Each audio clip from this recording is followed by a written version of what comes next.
All right, welcome back everybody. Yes, decisions have been made. I am bagging my C4 Corvette. One of the main reasons why that I'm doing it, you're probably wondering, why are you doing that since you have a really nice coilover system set up in it. It's mainly driving. So I'm pretty stubborn in the sense that I really built this car to have a certain look. I wanted to tuck the tires, I wanted it to look slammed. That was my main goal.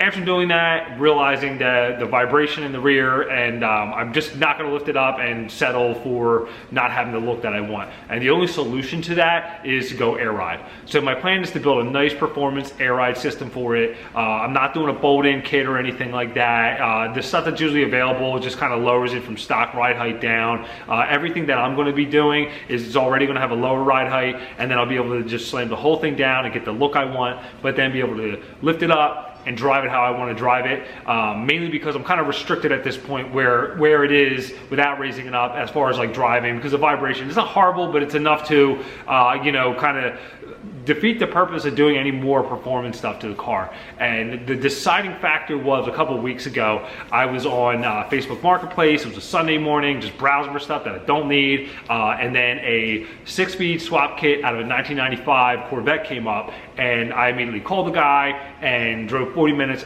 bought it all. It's a blue tag ZF, which is like the better of the ZFs. The first ones were a little bit noisier, I believe, something like that. He had everything, drive shaft, the transmission to differential mount, pedals, all that kind of stuff. Even though my car is already a stick shift car, I already have the the pedal box and the slave and all that kind of stuff like that, but I have mainly the new trans and all that kind of stuff. So, it kind of would be senseless to do all this performance upgrades and not be able to really drive the car. So I made the decision to go air ride, and we are gonna do this together. I'm gonna build all custom brackets and links and all that kind of stuff like that. I do have a background doing that stuff. I bagged many cars and trucks, not necessarily bag over, coilover, bolt and stuff, but real deal, make your own brackets, make your own control arms, all that kind of stuff like that. I haven't made a decision yet on my air ride management yet, but I'm pretty sure I know exactly what I'm gonna get. So that stuff yet to come. So I am gonna just give you a little tour of what I'm planning to do, what I've already done. I already have most of the metal and everything set up, so I've been working on that for the last couple of weeks. So we're just gonna get ahead now, look at everything, I'm gonna show you the plan, and then this will kind of be like a series of everything that I do. So if anybody wants to go down the road and do something like this, you'll be able to see it. And I might end up making and selling some of these brackets that you can convert your car if you want to go down that road as well. So we're just gonna go ahead and get started and take a look at everything right now. This is the ZF right there, there's the blue tag. So that's kind of really what made me want to go this route. So we are going to be getting to this project once we get the air ride finished up. So there's the sleeve and the master for that, the pedal, the dust shield, cross member, drive shaft, and the trans with the shifter, which I'll probably put a short throw in there too. I still got to get the flywheel, I think, for the earlier model. Since this is an 85, I think it's a 2-piece rear main, so you got to get a different flywheel. But we will get to this, that I promise you. And then once this is done, we'll figure out what we're going to do engine-wise, performance-wise. So now I'm going to just go ahead and we're going to look at my rear air ride system that I'm thinking, and then we'll go to look at the front. All right, so it's kind of hard to see in here, but my plan is to mount the airbag. Hard to tell here. So there's this rear transverse strut rod here for alignment, and then there's this diff mount piece here that is going to mount right in here. Since the actual knuckle is already mounted by this front 4-link and the rear transverse, the only thing normally is the rear bolt that holds down with the spring to support the weight of the car. So my plan is to make this out of steel and make a bracket off of that to make this a lot stronger, and leave an eyelet opening for the mount so we can still adjust for alignment. And then on top here, there's going to be a bolt on top mount bracket, and then I'm going to put this tie rod back where it originally is on top here, and that'll just clear up a little bit of space.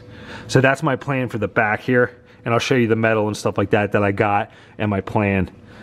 So let's just move to the front. And the cool thing is with this, a lot of times when you run an airbag, you have to run a shock somewhere on like the outside of the control arms or something like that. But I'll be able to still use factory shock location and just adding the air spring in here. So my plan is this. We're gonna run it under here, like so. I'm gonna build a bracket that kind of bolts and welds onto this control arm. Not actually onto the control arm because it's aluminum, but it'll be like a support kind of weld bolt on bracket. And there's a couple little pieces I gotta notch that the shield bolts to for the transverse spring. But that's pretty much the gist of it. And then we'll run the shock. I may have to make a different mounting bracket for the lower part of the shock and run it all the way up to the factory mount here. All right, you know what? I'll actually start with the rear. So this is what I got. I got 1.5 inches. I think it's like 120 wall tubing to make the rear transverse mounting locators. And then this is going to be similar bracket. I might actually make one, but it'll mount roughly here. And then I got all these weld-on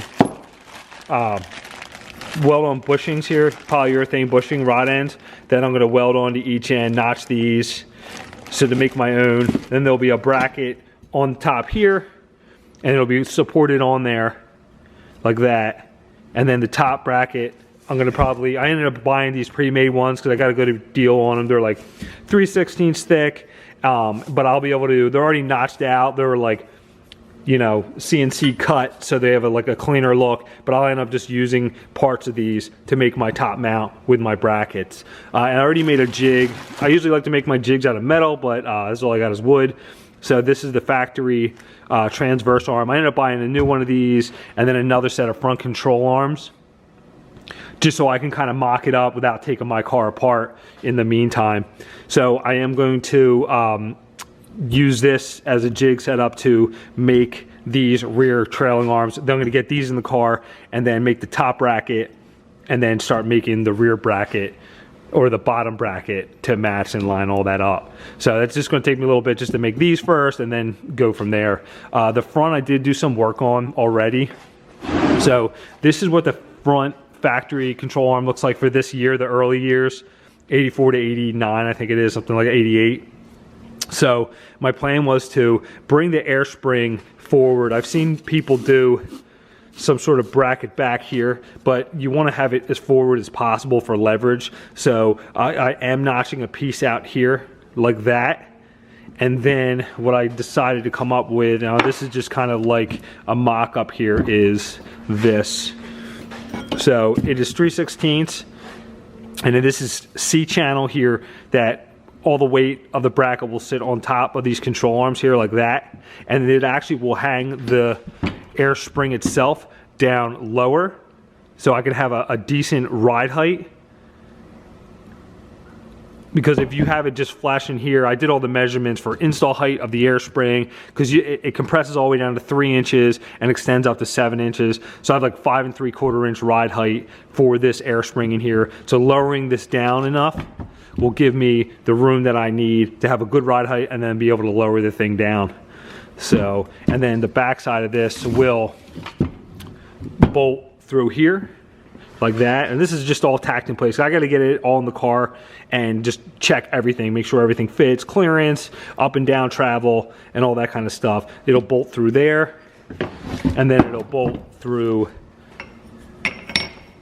here like that as extra support, and this will be fully welded obviously, and then this air spring bracket will be fully welded in there, and then I will end up making some gussets that go all the way down and weld to here. So it'll probably be like a 2-piece bracket that you have to weld in place over here and then bolt it on, just so it has all that extra strength, because this will be supporting, you know, this whole corner of the car, all the weight in the front, so it needs to be extra beefy. So that's the plan right now, but I will get this in the car. We'll check everything, go through all that kind of stuff like that, and then we're going to make an upper bracket, which we're going to have to weld actually to the chassis part, but it looks like it'll fit in there pretty good. So that's pretty much the plan so far. All right, just to give you a better idea, I have this bracket kind of in here. Obviously it'll be cut down and tucked up in here, kind of nice. It'll just be hanging down just a little bit in there so you can access the bolts, and the fitting will come out. There's a couple little pieces that need to be cut for clearance and stuff like that, but I'm going to do a nice clean job on it.